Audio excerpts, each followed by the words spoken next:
And that's hard as a rock. As Bubba said, that's harder than the rock.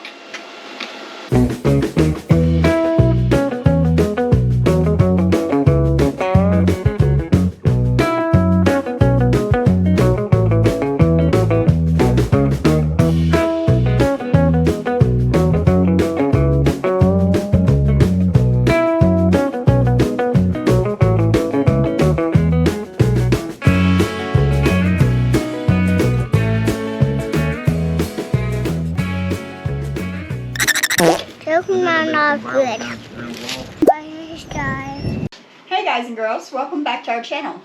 We've had this VEVOR here over a year now, so we wanted to do an update video because we've had a lot of people have a lot of interest in it and ask us questions about it, so we wanted to share a little more information on it. Alright guys, this is the VEVOR chamber vacuum sealer that we've got a few videos out on it already. We'll leave links to everything. But this thing right here, like you said, we've had it for well over a year now, and we use it on a regular basis. We also have the regular vacuum type sealers, you know, but they're no comparison to something like this right here. This is one of our most favorite things we have that we use. The only difference is we use a lot of Mylar bags in ours. We just simply because we like using Mylar. And this is going to be like a 1 year update on this thing. We're going to seal some cornmeal in this thing. And we do usually grind all our cornmeal, but we have already put ours up, so we don't want to break the seal on it just to get some back out to do a video. So I went and bought a couple bags of cornmeal. No, I think it's self-rising in it. Yeah. Yeah. Yeah. White self-rising cornmeal mix. We just got a couple bags, like you said, just do a video on. We don't get in our stash until we have to.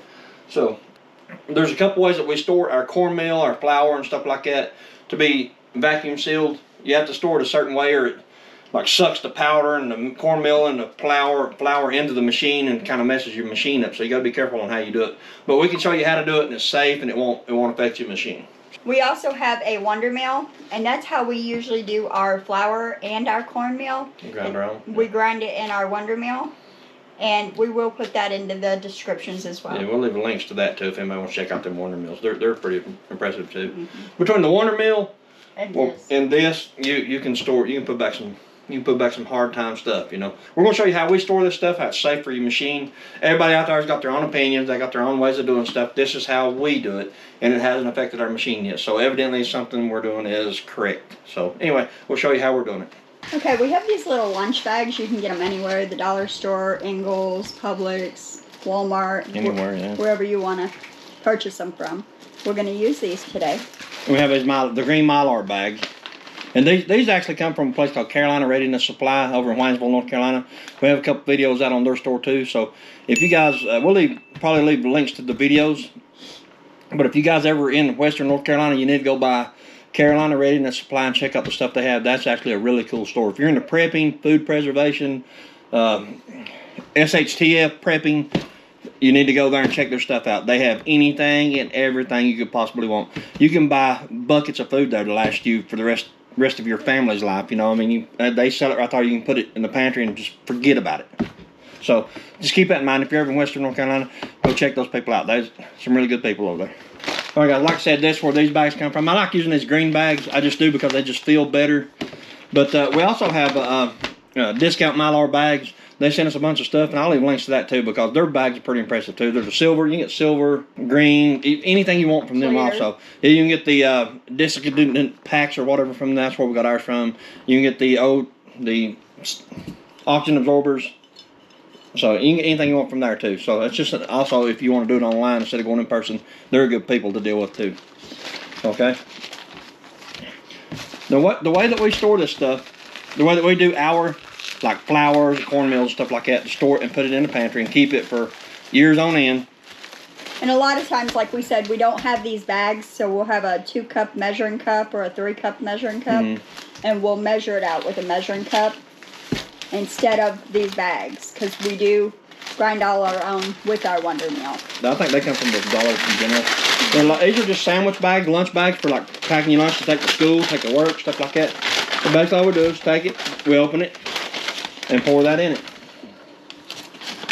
You can leave it in that bag if you wanted, as far as that goes. You can leave it in that bag. This is more of a video, like say if you got a large bag of it and you want to separate it out and put it in, that's more along lines for this video because you know, you could actually just put this right here in a Mylar bag and seal that. Let's do that with this one. Okay. Seal it both ways. That way we'll know. And this one is 2 pounds. You can also do it in 1 pound. So like we said, we do it in either 2 cups or 1 cups. That way, depending on if just Chris and I are eating it or if we have the whole family eating it, we got enough either way, and we know which bags are which and which one to grab out and use. Yep. All right, what I do, like you just seen right there, I roll the bag down like that and just make it like that right there. Basically, it's basically the same as this. So what we're going to do is, instead of putting this in a brown paper bag, we'll seal this one, and then we'll seal this one. We'll have 2 of them. That way you'll see them both sealed. All right, as far as this one goes, what I'm going to do is I'm not going to put the oxygen absorber in here. I'm just going to put it in a Mylar, same as this one, because I don't want to tear it open and then put it in there. So, as long as it seals the air out of it, that's all that matters. Okay. And I think a lot of people out there actually put like a piece of tape on the bag. So, but we're not going to. Here's the Mylar bag. Okay, just set that right in there. Just like that. Might want to let it down kind of like this. Probably work better that way.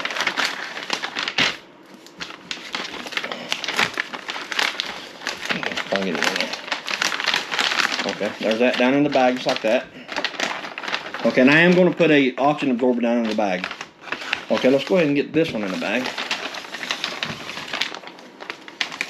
Okay. See how to poke it in there? Okay, there we go. There's those 2 things. Okay, now what we're going to do, the only other thing we're going to do right here is this right here. I got oxygen absorbers. I think these are, I want to say these are like 500 cc's. Or these may be 750s, I'm not real sure. But they're up there pretty big. They're actually too big for this, but it's what we have open. I'm not going to open anymore just for this. So I'm going to put 1 in each pack. There we go. Seal these back right quick. Alright. Now we're going to take them over here, and the video will resume back over at the VEVOR. Alright guys, as with every time, you got to flick the little switch on the back. Okay, it's on, ready to go. Let's check the settings again right quick, just make sure everything's right. Okay, the settings is vacuum for 25 seconds, seal for 2.5 seconds, and then cool for 5 seconds. So that's pretty good. But let's do 25, let's do 30 on that. Just, I don't know why, just because. Let's just see what it does. I normally do it on 25, but I like to put it just a little extra. Okay, now you can see right here, these bags are a little long for this. So what I'm going to do is I'm going to cut it off right here. Because right here is the seal tape. You don't have to, because you can just kind of fold it around in there, but I want to. I don't want it over. Okay. Let's make sure the oxygen rolls down in there. And what I want to do is cut about that much off of it. Let's see how much that does in there. About how much I cut off the bag. Okay. That's way better. Okay, right here's your heat tape right here, your strip, heat strip. You take that bag and kind of lay it right over top of that heat strip, and then put this right here down on it, just like that. Okay. You don't have to mash the air out of these or nothing, just leave it just like that. Okay. Then, give her. If you'll watch this thing, it don't like pull the vacuum out of the bag, it pulls the vacuum out of the chamber. It's pretty cool the way it works.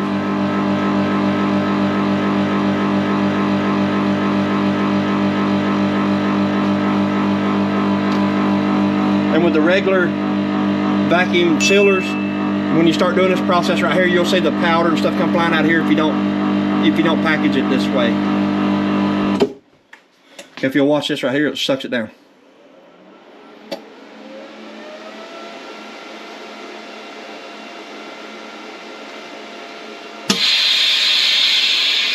Okay, it sucked all the vacuum out of the chamber.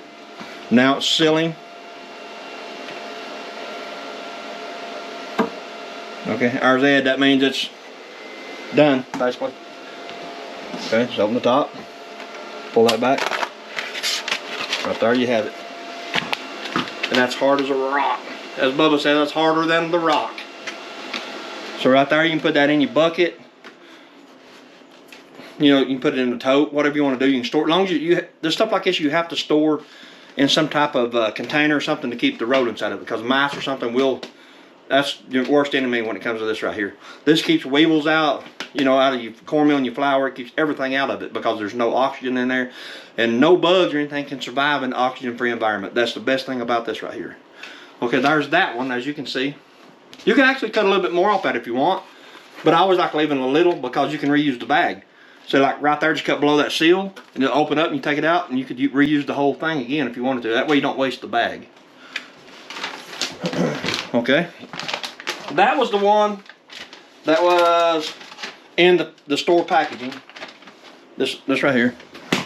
That was the one that was in this packaging right here. Okay. And this one right here is the one that we put in the brown paper bag. Okay. What I'm going to do is make sure that O2 absorber's down in there. Okay. And I'm going to cut a little bit off this one too. Not that much off this one.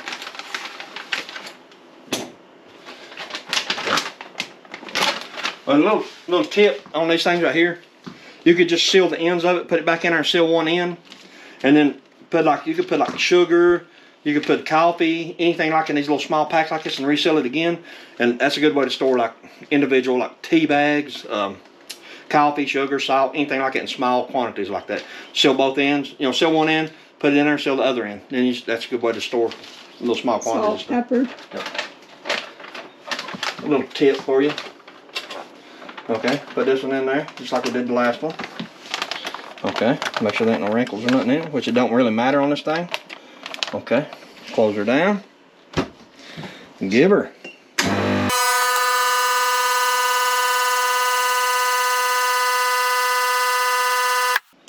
Okay, sealing. Now cooling.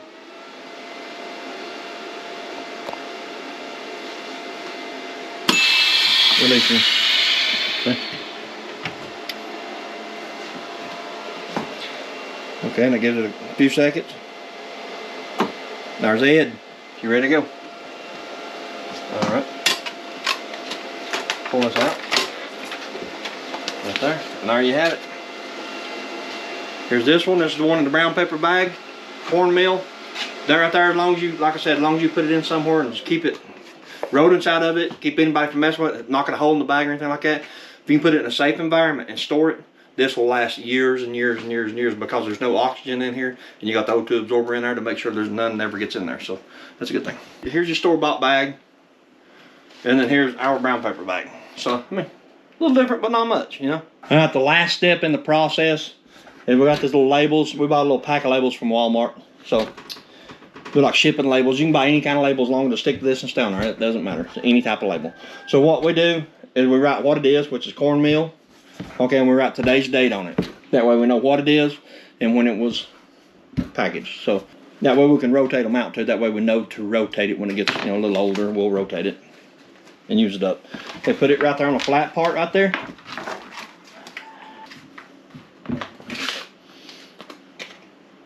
There you go.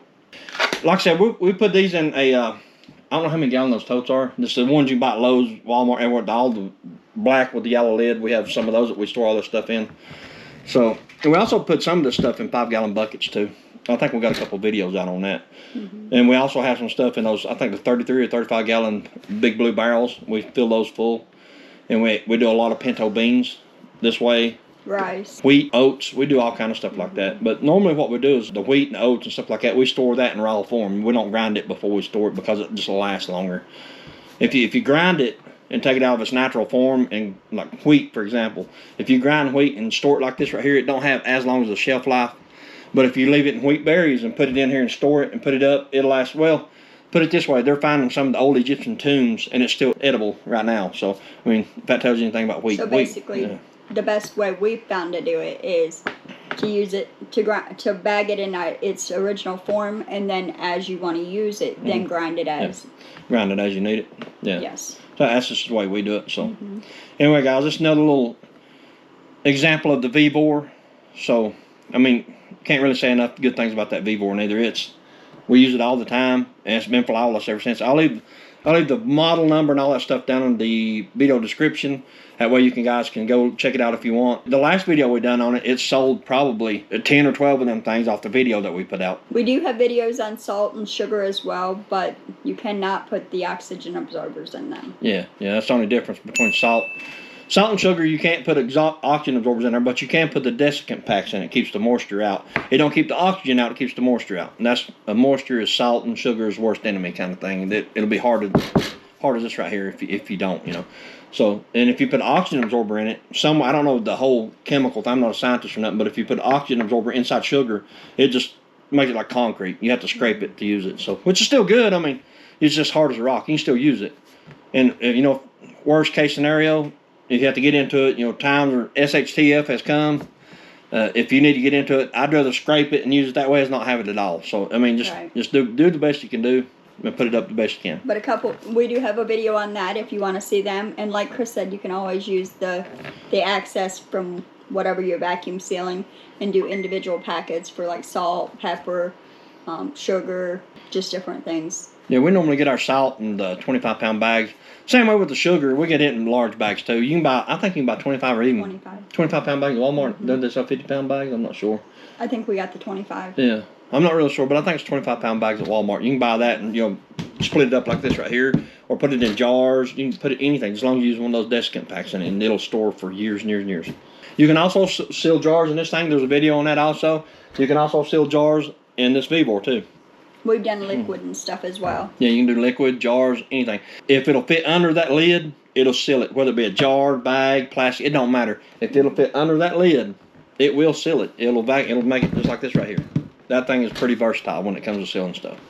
Alrighty guys, we just want to thank everybody. We got tons of new subscribers coming on, so we're kind of rehashing old stuff and kind of showing everybody about our channel and stuff. But if you're not a member, please consider becoming one. It'll help us out, help our channel, and help us produce more videos on stuff like this right here. Okay guys, if you haven't done so yet, please hit that like and subscribe button. It's free to do, won't cost you nothing. If you want to keep up with this. As we said before, catch you on the next one.